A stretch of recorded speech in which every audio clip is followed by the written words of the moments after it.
Buenas tardes a todos, bienvenidos a Casa de América. Primero, disculpar un poco el retraso en el comienzo de este acto. Se trata hoy de conocer la obra y de establecer un diálogo con el arquitecto brasileño Álvaro Puntoni. Es la novena sesión de nuestro ciclo Miradas Cruzadas, Arquitectura Iberoamericana, con el que tratamos de propiciar ese diálogo. La Casa de América es una institución que trata de propiciar el diálogo en distintas áreas, y qué mejor lenguaje que una a los pueblos iberoamericanos, entre otros, que la arquitectura. Vamos a tener el placer de escuchar a Álvaro Puntoni en una conversación también posterior con Ángela García de Paredes e Ignacio Pedrosa, comisarios de la BIAO, y Álvaro Puntoni, que también, por supuesto, forma parte del jurado. Me gustaría también tener un recuerdo especial, seguro que conocen la noticia, a Zaha Hadid, la arquitecta anglo-iraquí, que, como saben, ha fallecido hoy y que fue la primera mujer en ganar el premio Pritzker en 2004. Bueno, unas palabras también, como saben, la BIAO, promovida por el Gobierno de España a través del Ministerio de Fomento, pues la verdad es que es una iniciativa que también trata de aunar y promover y proteger ese lenguaje común en la arquitectura iberoamericana. Yo creo que ha sido un esfuerzo que ha merecido mucho la pena y que, desde luego, desde la Casa de América se aprecia y se ha colaborado en distintos momentos. Quería hacer una mención a nuestro ciclo, al ciclo Miradas Cruzadas, Arquitectura Iberoamericana, que ha contado con la presencia de arquitectos muy renombrados y, sobre todo, con una procedencia variada de los distintos países iberoamericanos, con la presencia de Tatiana Bilbao, arquitecta mexicana, de Edgar González, de Giancarlo Mazzanti, de Santiago Espinosa Carvajal, de Carlos Jiménez, Federico Cooper Llosa y Rafael Monea. Y, por último, unas breves palabras de Álvaro Puntoni. Como saben, nació en San Paulo en 1965. Se graduó de la Facultad de Arquitectura y Urbanismo de San Paulo en 1987, donde también adquirió un doctorado en 2005. Actualmente es profesor en la propia facultad y también en la Escuela de la Ciudad, de la que es miembro fundador. Desde 2004 forma parte del estudio de arquitectura Grupo SP. Ha ganado importantes y muchos premios, entre los que se podía destacar el de la octava BIAO y el edificio por la sede de la Assemblea Nacional y el edificio de la Rúa Simpatía. Muchísimas gracias y bienvenidos de nuevo. Buenas noches. Antes de empezar, gostaria de pedir pouco excusas por mi espanhol. Vou tentar aqui falar esta língua pouco na mescla entre português e espanhol. Creio que assim algumas palavras, por supuesto, vamos perder em la tradução, pero creio que as ideias se seguem. É um prazer estar aqui. Queria agradecer muito a Casa de América e também ao Conselho Superior de Colégios de Arquitetura, a esta invitação, esta oportunidade de estar aqui para participar do júri internacional da 10ª BIAO, que vai ocorrer em São Paulo neste próximo julho. É interessante, creio que é muito lindo estar aqui por esta ideia em Espanha, falando sobre uma arquitetura hecha em São Paulo, Brasil, por esta ideia de aproximação, porque, em algum sentido, nós outros fomos apartados, separados por la história, e me recuerdo de há 2 anos, quando estava com Tony Gironès a Rosário, eu hice a apresentação da charla de Tony Gironès, meu amigo, e falamos muito desta ideia de los mares que nos separam, pero os mares, ao mesmo tempo que nos separam, são as mesmas águas que cobrem os abismos, que creio que são os abismos mais graves que esta água. De forma que, ao mesmo tempo que imaginamos, então, que um elemento físico pode nos separar, ao mesmo tempo foi este elemento que de certa forma, nos fez chegar ao outro. E penso neste momento na história. Se estamos separados por esta história, a história portuguesa, a história hispânica, que é um tanto quanto distinta, creio que nós outros que somos responsáveis, nós outros que vivimos agora, somos responsáveis pouco por uma construção de uma outra história, que talvez seja mais linda porque mais cercanos todos nós outros, e isto creio que é importante. Falava também com Tony em Rosário que em um mundo perfeito nós outros falamos português e vós outros nos compreendem, e vós outros falam espanhol e nós outros entendemos tudo. Pero não é exatamente assim, pero quem sabe um dia ligamos a este ponto. Para começar, gostaria rapidamente só de dizer que nosso trabalho faz parte de trabalho está inserido em um contexto muito mais amplo, tanto histórica quanto personalmente, e creio que faz pouco sentido estas imagens para começar. Por exemplo, a cidade onde vivimos e trabalhamos, São Paulo, que esta ocupação extensa do território tem aproximadamente 100 quilômetros de ancho por 50 quilômetros de largo, com desenvolvimento muito impressionante. Que claro que há problemas decorrentes desse desenvolvimento, de quase uma cidade de 30 mil habitantes ao princípio do século XX para 20 milhões de habitantes hoje. Então, uma aproximação à cidade, a parte mais onde vivimos, que está entre estes rios. E a cidade, essas são algumas imagens de fotógrafo sobre vuelo que fotógrafo amigo nosso, Nelson Kohn, hizo.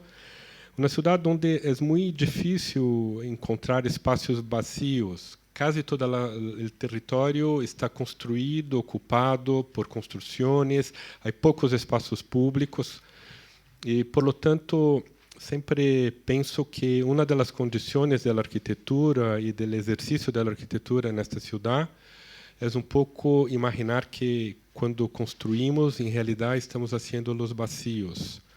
Os vazios são os espaços onde vivimos e onde amamos e onde pensamos, e creio que isto que é a matéria da arquitetura, muito mais que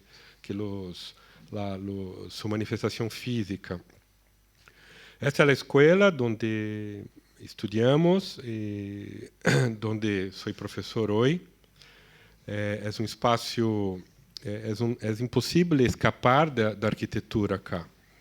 É como continuamente, quando se estuda arquitetura aí, a todo momento se está mirando a arquitetura, tentando compreender a estrutura e, por lo tanto, sempre costumo dizer que é um espaço, não é escola uma única vez, pero é escola duas vezes, porque é escola como espaço físico e é escola como um pensamento, como uma política de fazer projeto, como que se imagina o mundo e como a arquitetura constrói um mundo que não existe aún, pero que, claro que se pensa neste mundo antes de imaginá-lo. Esta é uma imagem dos anos 70 e agora adicionei uma imagem de 2 semanas atrás, quando o prefeito Fernando Haddad, que é um professor universitário que hoje é o alcaide da cidade, foi a fazer uma classe em nossa escola. Esta é uma imagem do mesmo espaço, chamamos Salão Caramelo. Então, nesse espaço, há toda uma história. Eu sou aluno dos alunos dos professores. Hoje tenho meus alunos.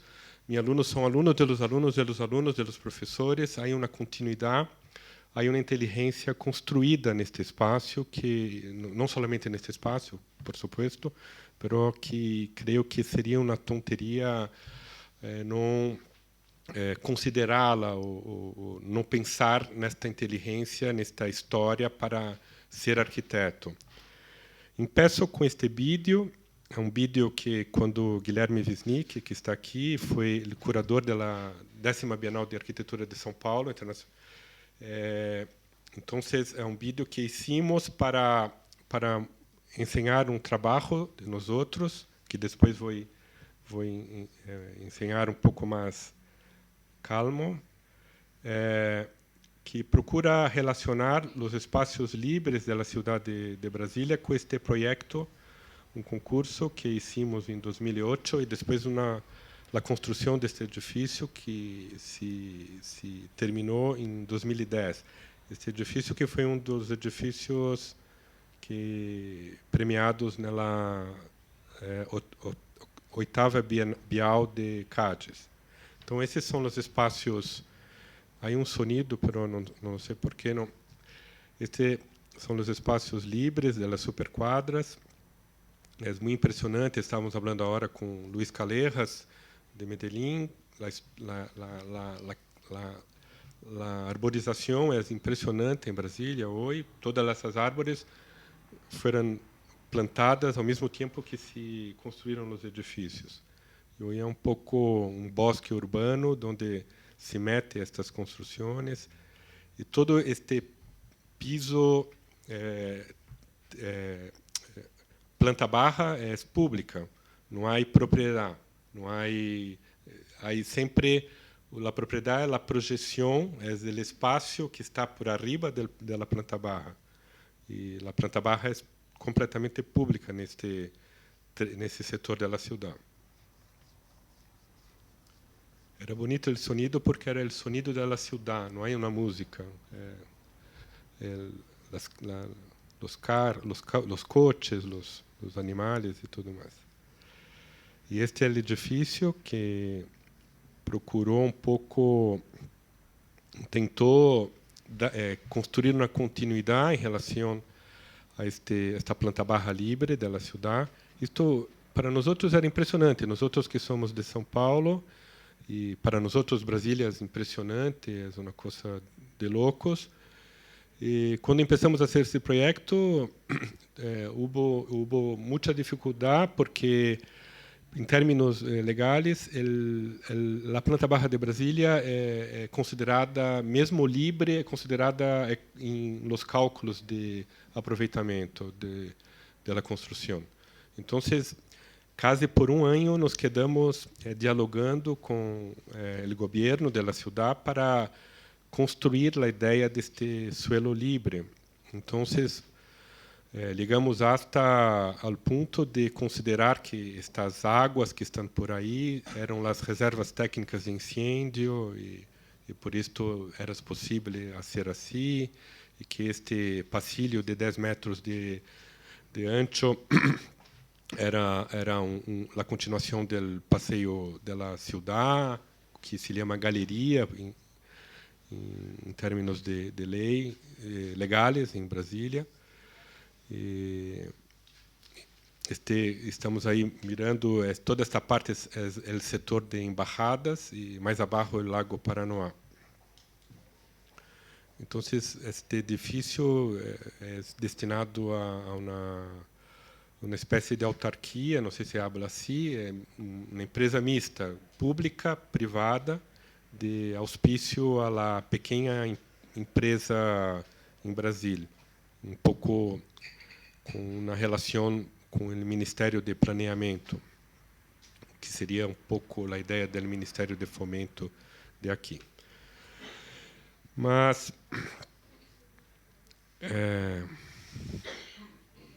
está terminando.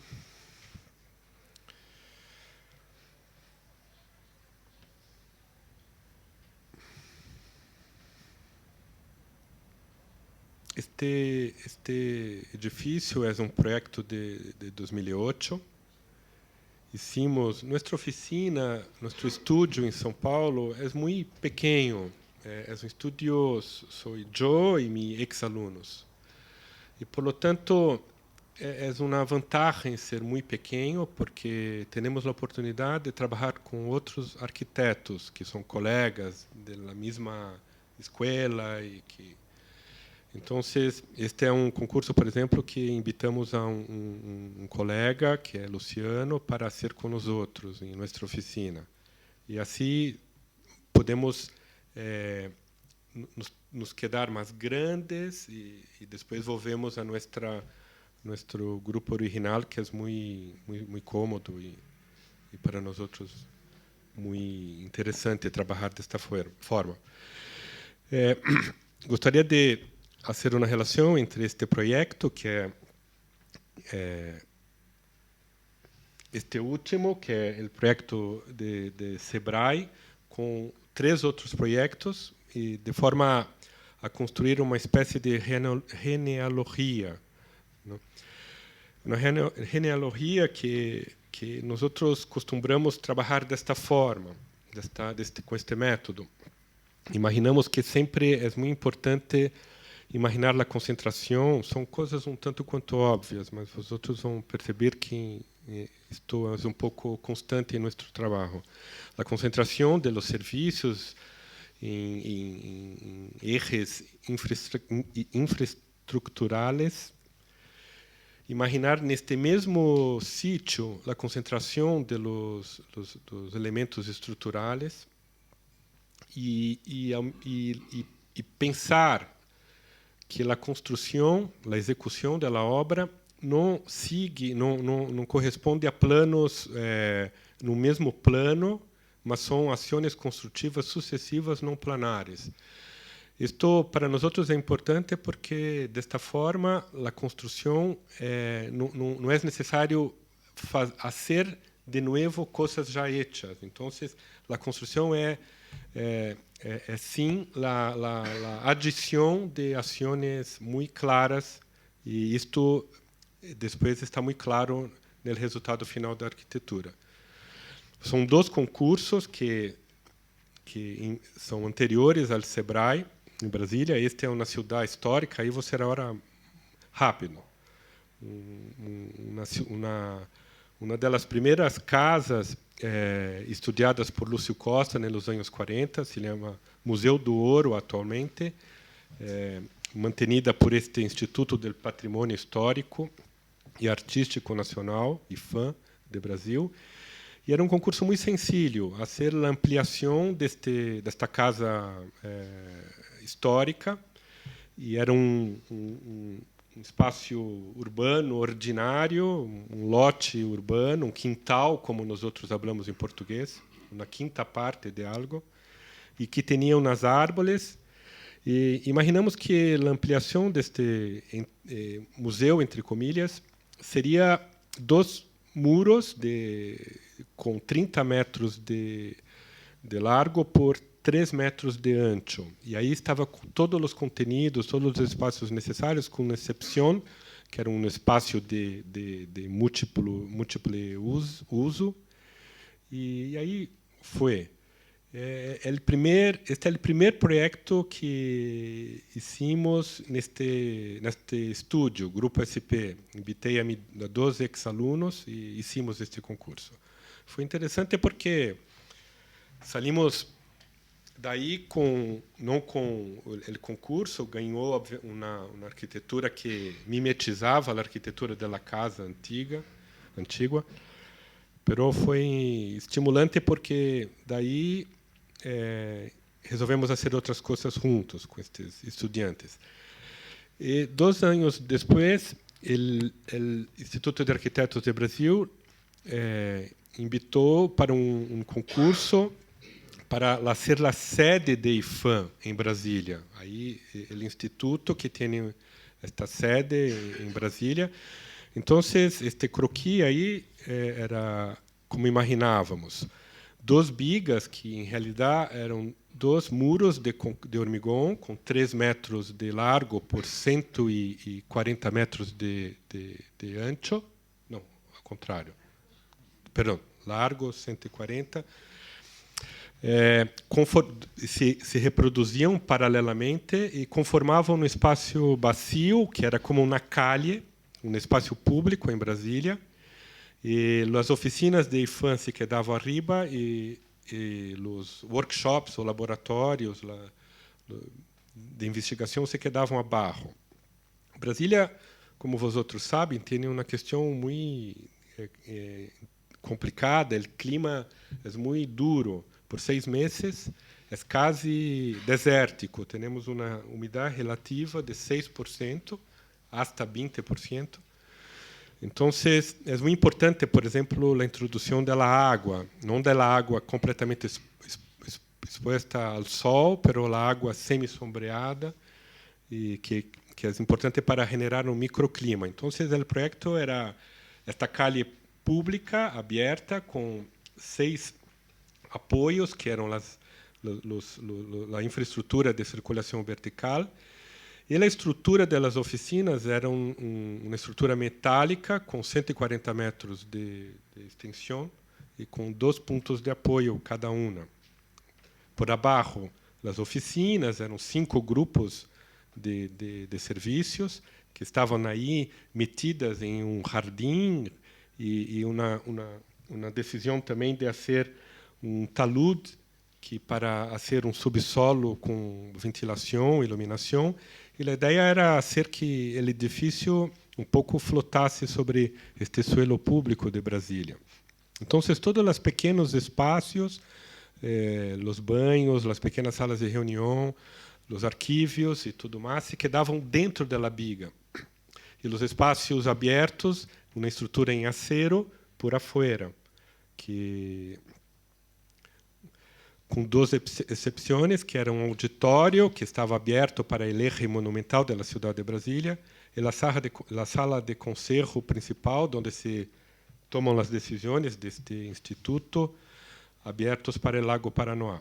Então, essa estrutura, por vezes, a biga não tinha ocupação para marcar os acessos nesta planta inferior, na planta baixa inferior, os acessos de los bloques de serviços que estão por abaixo. Em alguns momentos estava flotando este edifício sobre este suelo de Brasília.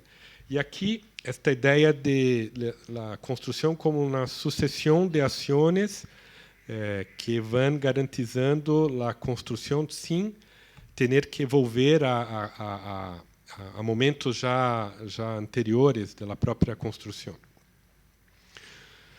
Neste mesmo momento, uma pareja de professores está na Universidade de São Paulo. Eu não consigo apontar aqui, mas a Escola de Arquitetura está aqui. E esta é a história da Escola de História. Isto chamamos Eje de las Humanidades. E neste bairro que está marcado aqui com está marcado aqui por abaixo, é um bairro muito cerca da universidade, e esta pareja de professores desejava construir uma casa aí. Tinha uma questão. A mulher tinha uma preocupação, porque em Brasil temos, como vocês sabem, uma sociedade um tanto quanto difícil. E nós chamamos de inseguridade a injustiça social. Então, contra a injustiça social, contra a inseguridade, temos que construir ações de segurança. Não, mas tudo bem. Então, isto foi a primeira modelo que hicimos da casa. A ideia era fazer toda a casa em uma construção de 2,50 metros de ancho por 25 de largo, estava toda a casa aí, um vazio de 5 metros de ancho por 25 de largo, e os 6.000 livros desta pareja neste muro, que se quedava como uma construção oposta à casa propriamente dita, vamos dizer assim. Então, tinha uma situação, a calle está 3 metros arriba e era possível mirar tudo. E isto também é uma outra preocupação que sempre temos em São Paulo, porque Brasil, desde o ano de 1850, há uma lei que se chama Lei das Tierras. Então, neste momento, o primeiro congresso, a primeira decisão, que hacemos com todas as terras que pertenciam aos portugueses? A quem pertence toda a terra? Então, fizeram esta lei e, por lo tanto, toda a terra tem um proprietário no Brasil desde 1850. Toda a cidade é fragmentada em pequenas propriedades. E quando se faz uma arquitetura labiríntica, é muito difícil, porque onde estás exatamente? Então, sempre procuramos, ao construir em São Paulo, fazer uma arquitetura onde é possível, desde o limite da propriedade, mirar a calle. E, por lo tanto, saber onde estava, onde tem que regressar, e a cidade sempre está, de certa forma, presente dentro da habitação. Algumas imagens que hicimos para a pareja.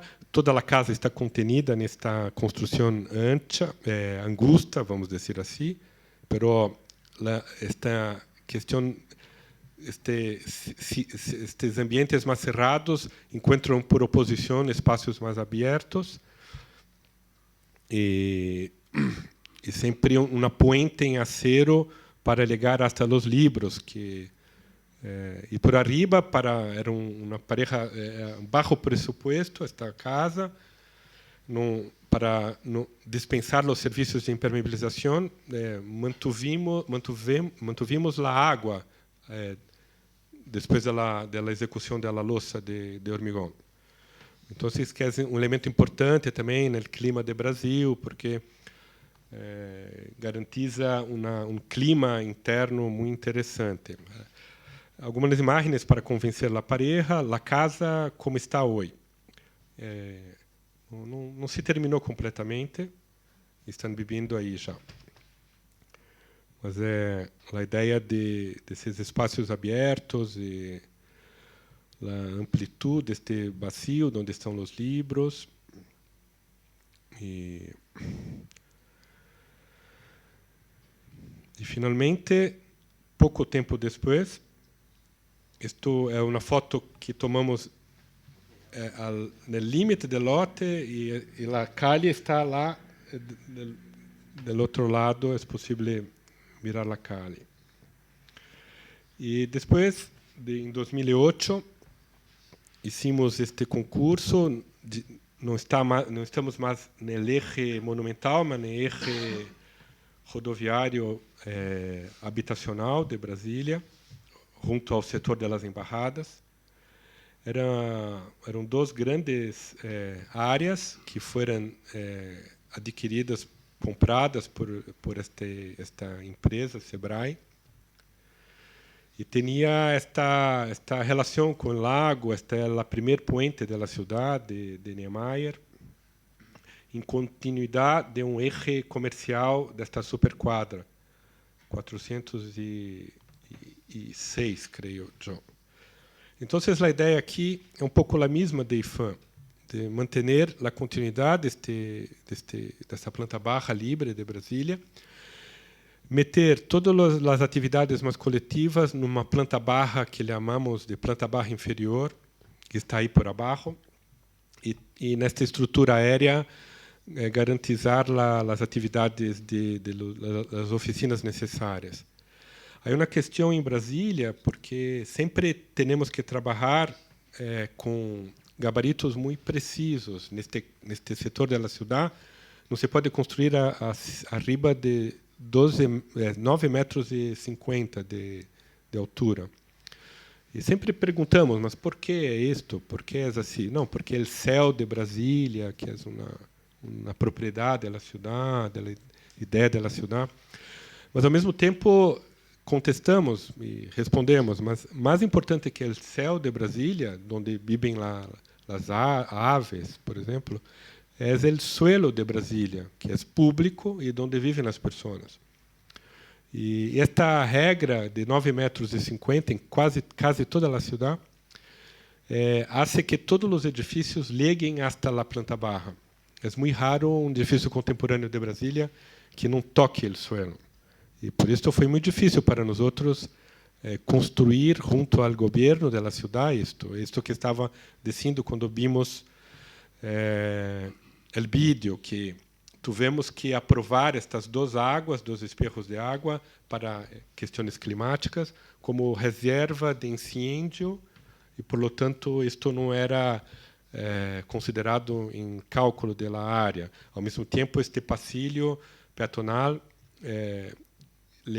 foi considerado uma galeria de circulação pública e tudo mais, para garantizar que este espaço fosse efetivamente livre. Neste projeto, as infraestruturas estão em dois muros que fazem o limite da construção, e por lo tanto temos esta parte mais interna como livre, efectivamente livre. Temos primeiro bloco que tem 60 metros por 18, completamente livre, e outro aí abaixo de 75 por 18. E todos os pequenos espaços se quedam dentro da estrutura principal. Imaginamos também uma construção sucessiva, e que passou não foi exatamente isto, porque tínhamos 1 ano e 18 meses para construí-lo. E, ao final, algumas imagens. Estas imagens foram feitas 2 semanas antes da inauguração e vídeo 2 anos depois da inauguração. Poucas modificações. E, para finalizar, 2 ou 3 obras mais. Volvemos para São Paulo agora. Em 2008, fomos invitados para participar da construção, o que chamamos de construção da cidade ordinária, do mercado imobiliário. Este bairro é bairro interessante em São Paulo, é pouco bairro da boemia, se chama Vila Madalena, de los artistas, ao princípio dos anos 60, 70, agora não mais artistas, tiendas, e houve uma verticalização muito mala nos anos 80, esta que está aí mais ao centro, de edifícios com mais de 15, 18 pisos, e agora há segundo momento de verticalização de 8 pisos. E fomos invitados para actuar em polígono irregular, completamente irregular, e tinha aí interesse porque a calle que está aqui à esquerda tem 9 metros de diferença para essa calle que está aqui à direita. Então, uma das ideias era garantizar isto que estamos falando, a possibilidade de compreender a continuidade do território, não suprimir a topografia original da cidade de São Paulo. É muito comum nesta situação se extender a planta baixa a ser parqueo por abaixo e construir muro ciego na calle inferior. A ideia era manter as duas calles abertas e construir algo neste intermédio. E tinha uma situação interessante, porque estes inversores desejavam ofertar espaço distinto. O comprador comprava efetivamente vazio e aí decidia como ocupá-lo. Então, o que fizemos foi 2 vazios que eram para ser vendidos, comercializados, e entre estes 2 vazios, vazio interno onde se queda a circulação. Então, cada desses espaços era o futuro morador que decidia onde se quedava a cozinha, o banho, as habitações, os ambientes, porque todas as instalações são externas. as quedas de acantarilhado estão por afuera do edifício. E se pode imaginar onde queira banho, por exemplo. Al medio se queda a circulação vertical, e isto não é possível agora vou ver, mas isto que nosso clima permite fazer com muita facilidade. Da mesma forma que hicimos em Sebrae, por exemplo, toda a circulação vertical liga afuera. Então, é como uma continuidade da própria calle, nunca está dentro do edifício. Na oficina de Sebrae passava o mesmo. Os ascensores e as escaleras ligavam em terraço que estava aberto, que se relacionava com este pátio interno que havia em Sebrae. Em termos de execução, hicimos uma ocupação máxima, vamos dizer assim, para que fosse possível fazer um pressuposto da obra. Mas nadie que construiu desta forma os espaços internos, nadie. Era só para ser um pressuposto mínimo de construção. Então, a ideia era não construir nada que obstruísse essa vista, esta percepção desta situação de vale que existe aí. Algumas imagens da obra construída.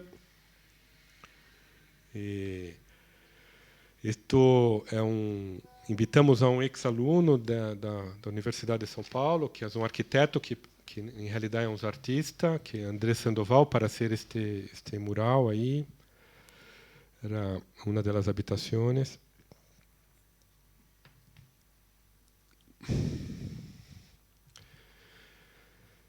E esta situação de sempre estar dentro e fora é muito possível em virtude de nossa situação climática.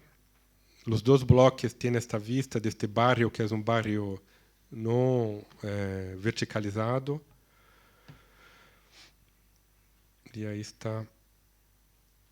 E para estes mesmos inversionistas, pouco tempo depois, fomos invitados para actuar em um bairro mais consolidado da cidade, se chama Higienópolis. Hicimos um edifício aí. E era muito mais desafiador o projeto, mas ao mesmo tempo foi possível garantizar alguns dos conceitos que entendemos interessantes em São Paulo, de não ser o limite do edifício uma construção, uma grelha, pero ofertar um lugar para as pessoas sentarem, um banco, e garantizar a possibilidade desta planta aberta, onde é possível mirar a calle desde o ponto mais alejado del lote, perdão. Para finalizar, uma casa que se quedou lista ano passado, este bairro que se chama Jardins, em São Paulo. E nesta casa também temos este lote completamente tradicional da cidade de São Paulo, tem 10 por 35 de largo. E aí que imaginamos? Imaginamos uma construção que tem 10 metros por 5, como uma pedra no meio do espaço, que contém todos os serviços e permite garantiza estes ejes visuais por toda a extensão da casa.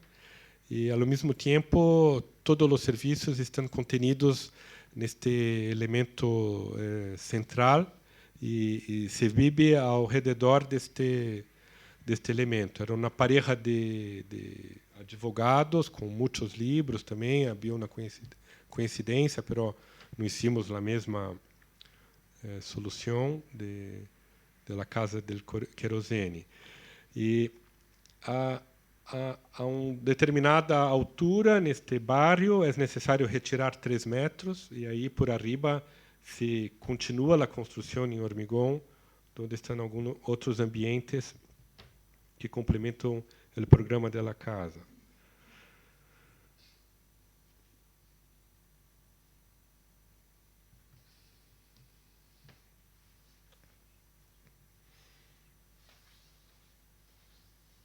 E eu tenho aqui, não sei se a Ângela, Inácio não ligou, mas eu tenho... Inácio. Eu tenho aqui 2 projetos não construídos, mas é que estava falando ayer com o Inácio a possibilidade de apenas ensinar o programa de SESC. Posso terminar por acá e começamos a conversação. Ou um projeto mais só para compartilhar este programa. Este é o SESC de Lina Bobardi, a São Paulo. Creio que muitos de vocês já conhecem. Este é um projeto dos anos 70, 80. Esta construção em hormigão já é a segunda parte do projeto. E SESC é um serviço social do comércio. Toda a plata do comércio, um percentual se queda para este serviço. E há, por lo tanto, em todo o Brasil, programas como este em São Paulo, onde creio que é mais forte a implementação deste programa. É um espaço onde se oferta cultura, deporte, saúde, educação. Então, é um pouco cada SESC hoje a tendência é que haja alguma especificidade.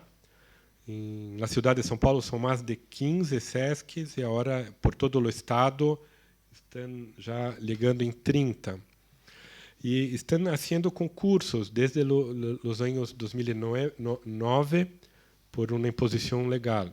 Antes era por invitação. Este concurso é um concurso para esta cidade que se queda a 400 quilômetros de São Paulo, uma cidade que se chama Franca, e tinha este espaço da municipalidade, este espaço aqui, junto a este estádio municipal, com uma ocupação que, ao princípio, teria que ser mantida, mas imaginávamos que não, que seria interessante não considerar esta ocupação aqui ao final. O que hicimos foi, este é um espaço público que pertence à municipalidade, que está fazendo uma concessão para o serviço social do comércio.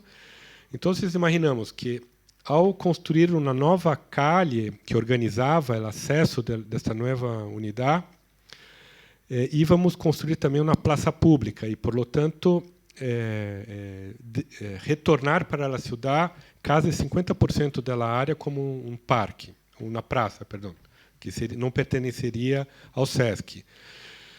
Toda a parte deportiva se quedava numa lousa sobre esta calle de serviço e de acesso, uma nova calle para esta parte da cidade. Há uma pequena linha de água aí adelante, junto a esta nova praça. E a estrutura onde se insertariam os programas complementares ao deporte seriam hechas por estes elementos estruturais em acero. São 4 estruturas idênticas que se colocam aí e conformam espaços e programas e blocos. Um bacio central, que é a praça de acesso e de convivência, que faz parte do programa do concurso. E sobre a praça pública se quedavam os programas mais públicos do SESC emboladiço. Então, era um pouco um câmbio porque nos parece muito interessante este programa. Todos nós outros arquitetos de São Paulo somos muito envolvidos com este projeto de Lina Bobardi, mas depois desta experiência inaugural e muito importante, todos os SESC seguintes são muito, como dizer, não são muito malos. Sempre com uma grelha, muito cerrados, e como um pouco um mall de compras, com portas automáticas, e mármore, e um pouco. E é muito raro. Não há mais experiências como de um pouco mais libertárias para imaginar esses espaços que são muito importantes.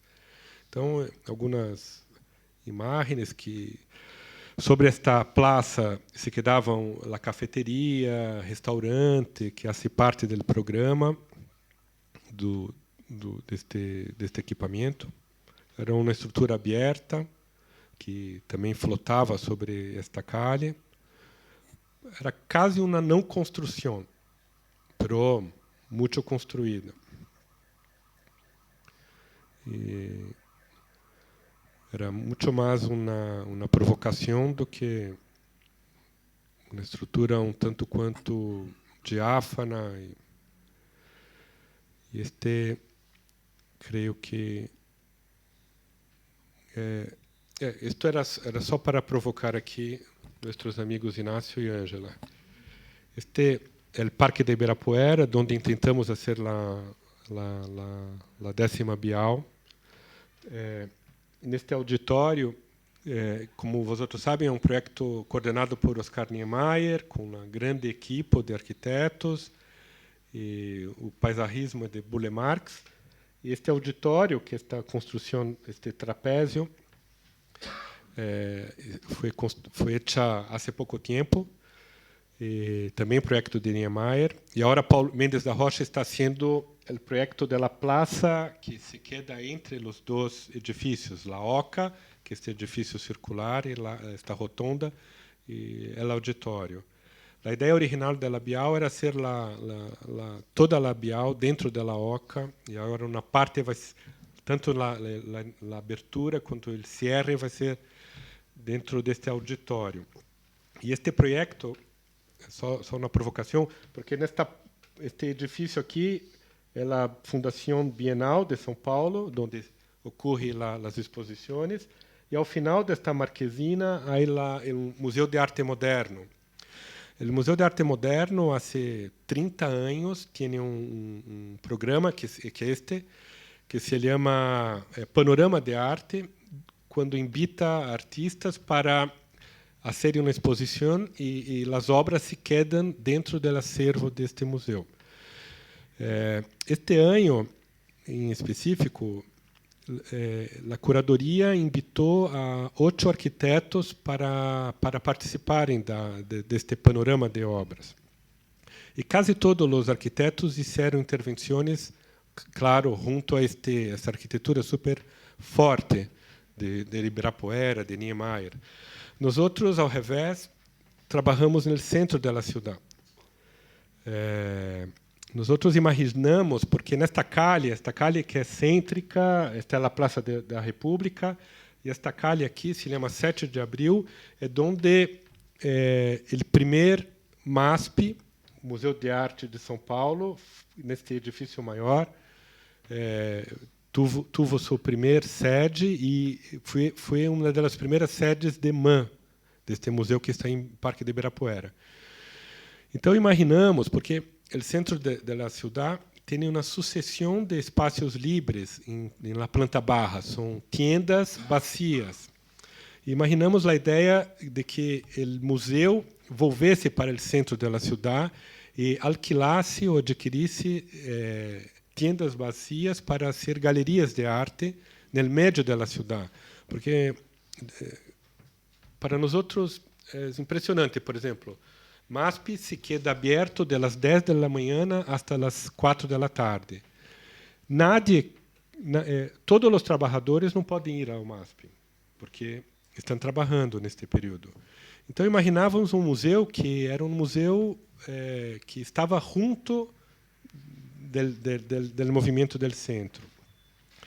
E, para efeito desta exposição, invitamos a los artistas que iam participar da reunião Pablo Leão de la Barra, em nosso caso, Frederico Herrero, Dominique Foster Gonçalves e Arthur Lindsay. Invitamos a artistas que iam a ser objeto para colocar no Parque de Ibirapuera para fazê-los aqui nesta calle.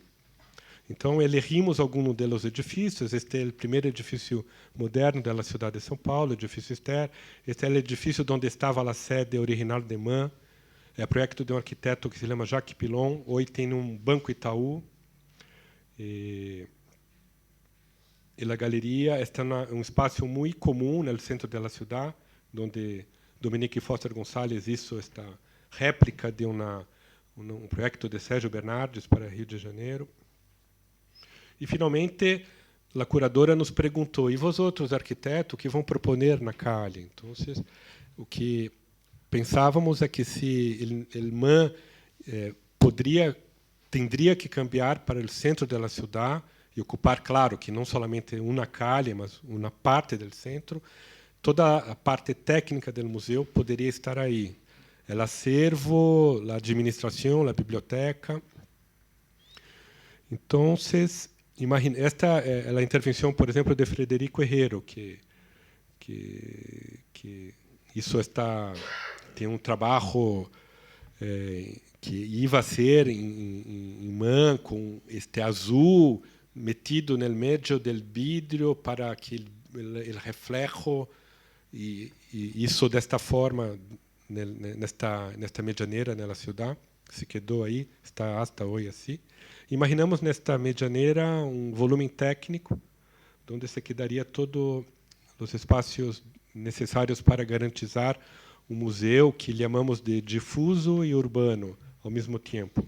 Então, teria uma galeria, uma biblioteca, a parte administrativa. O grande problema de MAN que é o acervo, não há espaço para conter tantas obras donadas, uma residência para artistas para se quedarem aí. E esta foi nossa participação neste panorama de artes. Termino assim e graças por la atención. Primero de todo, disculparnos por el retraso sufrido en la clase, la conferencia que ha impartido Álvaro Puntoni hoy. Excusarnos, veníamos de la escuela de otra clase y aunque no es explicación, pero sí me gustaría que supieran el motivo. Veníamos además acompañados por una serie de arquitectos, de profesores iberoamericanos que van a participar en el jurado de la Bienal Iberoamericana de Arquitectura y Urbanismo, y yo creo que este es el mejor lugar para reunirnos todos. Agradecer a Casa de América la maravillosa hospitalidad para que estemos todos aquí hoy, para que estemos personas que venimos de todos los distintos países de Iberoamérica. Muchas gracias, Casa América, Carlos también por organizarlo, y muchas gracias también a la BIAU, al Consejo Superior de Arquitectos, Ministerio de Fomento, que han permitido que estemos hoy aquí, pues arquitectos de Colombia, de Chile, de México. A todos os damos la bienvenida y os decimos que este es el mejor sitio en Madrid para encontrarnos hoy como primer día aquí con vosotros. Bueno, una vez dicho esto, también a Álvaro por el esfuerzo de preparar esta conferencia, además de asumir sus funciones como jurado y como comisario adjunto de esta Bienal Iberoamericana que tendrá lugar en Sao Paulo en el mes de julio, en la cual estamos todos muy ilusionados porque es la primera vez que se celebra en Brasil. Se ha celebrado en Portugal, eso sí, y en muchos otros países iberoamericanos, pero nunca en Brasil. Y también agradecer a Álvaro el esfuerzo por hablar ese español, portuñol que él llama, pero que sí que es un esfuerzo, porque en realidad cuando nos unimos todos, con Fernanda Canales de México, con los amigos chilenos, colombianos, siempre hay una tendencia en la cual nuestros compañeros portugueses y brasileños con enorme elegancia nos responden siempre en ese maravilloso portuñol que nosotros somos incapaces de corresponder en su idioma, ¿no? Y esto sería un poco la introducción, y ya aquí pues podemos pasar a conversar de la BIAU, podemos pasar a conversar del impacto que ha supuesto para nosotros la arquitectura en Brasil y en Sao Paulo, donde hemos comprendido muchas de las cuestiones que Álvaro nos explica con su propia obra y todas las cuestiones heredadas de ese movimiento moderno que eclosionó en Brasil. Y bueno, los temas de conversación son tan abiertos que seguro que Ignacio, que es más reflexivo que yo, lo centrará mejor. No sé si es muy tarde y estamos todos muy cansados, pero yo creo que no... Buenas tardes a todos, primero.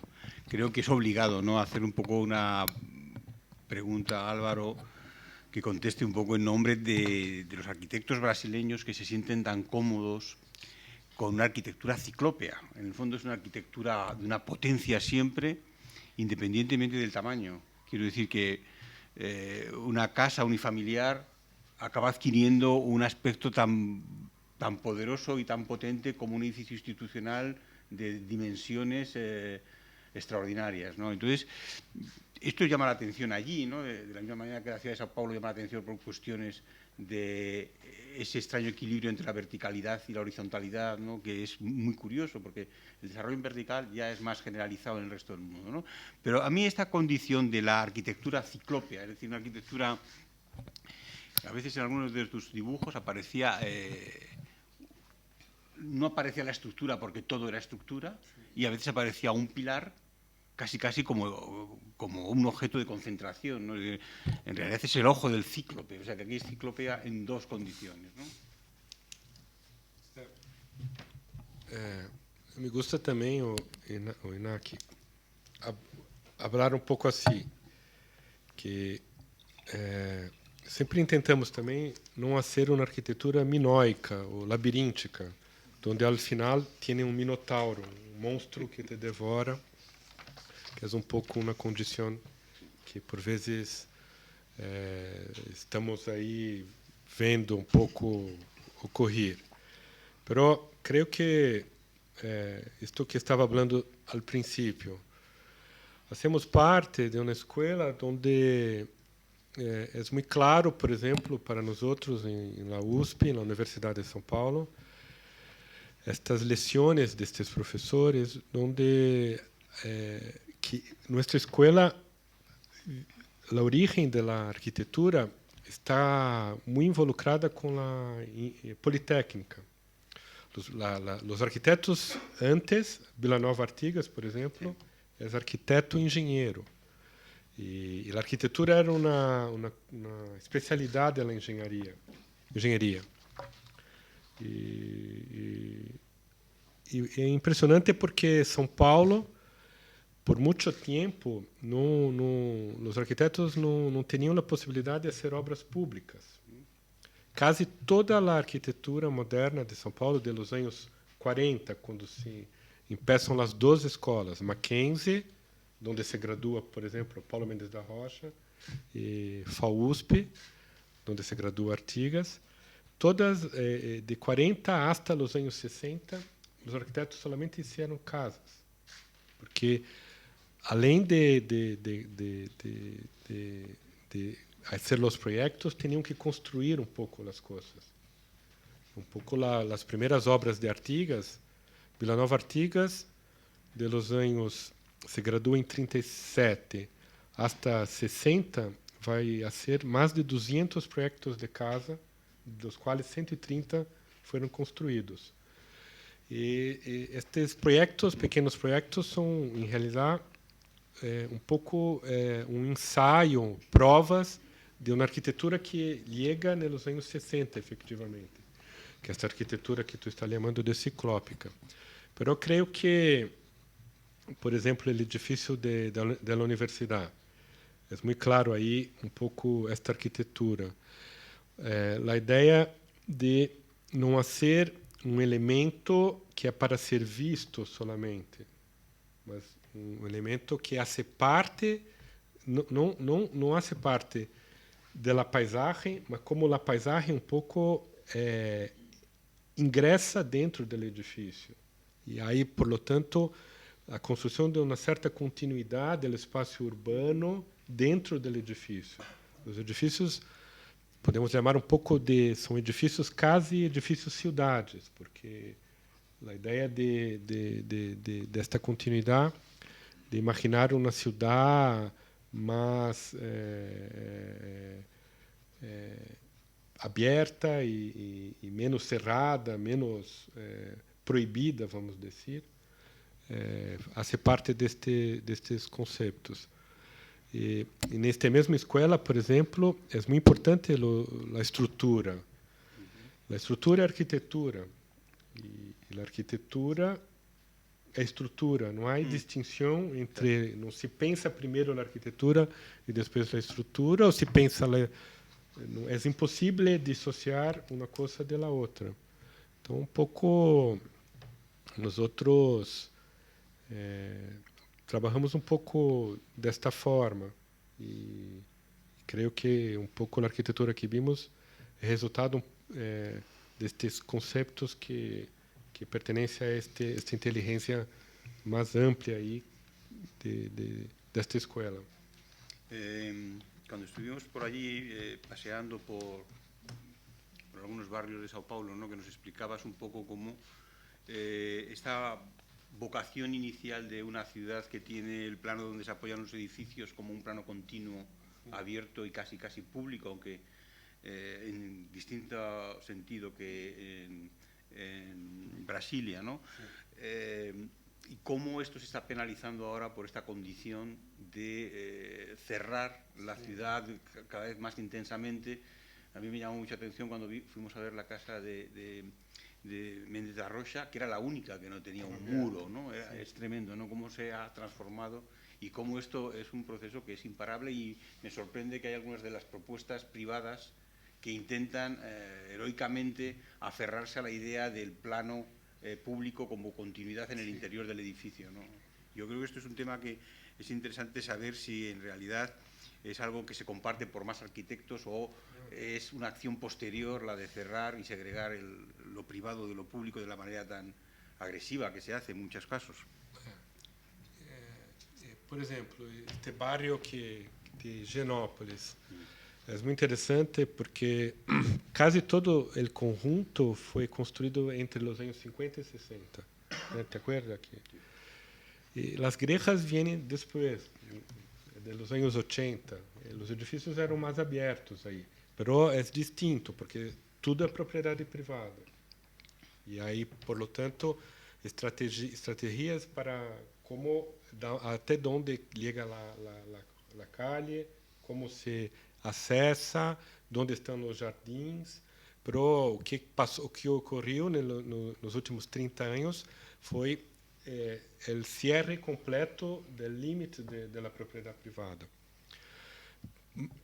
É interessante, por exemplo, em Brasília, por quase um ano, nós outros tivemos reuniões semanais para convencer os administradores a não fazer o cierre do limite. Mas como assim? Não é possível. Aí, até que um dia, com o presidente desta empresa, que hoje é um dos assessores de Luiz Inácio Lula da Silva, do Instituto Lula, saímos de carro, para mostrar-lhe a cidade de Brasília. Fomos até o Tribunal Superior e perguntamos: onde está a igreja? Vamos ingressar agora no edifício.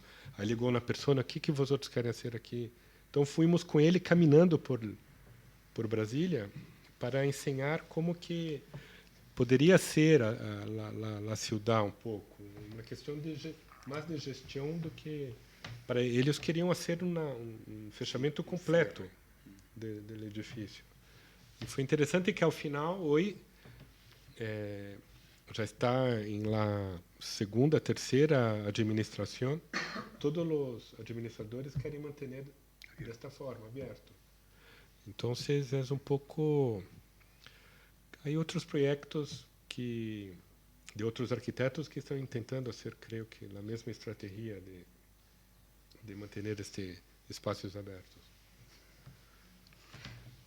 Bueno, no sé si ya es un poco tarde lo que, pero a mí me gustaría preguntarle una cosa bastante concreta a Álvaro, porque claro, a nosotros nos interesa mucho esa vertebración que hay siempre en la arquitectura brasileña, en tus proyectos, de todo lo que es el aire exterior y lo que es la arquitectura. O sea, incluso desde arriba, cuando los edificios terminan hacia arriba, que no terminan nunca porque incorporan el cielo, incorporan el espacio exterior, y abajo también incorporan todo el espacio exterior también, que es esta tónica que ahora mismo estábamos comentando, que en los últimos años ha venido cerrando con cerramientos y con rejas. Pero entonces, la pregunta concreta sería,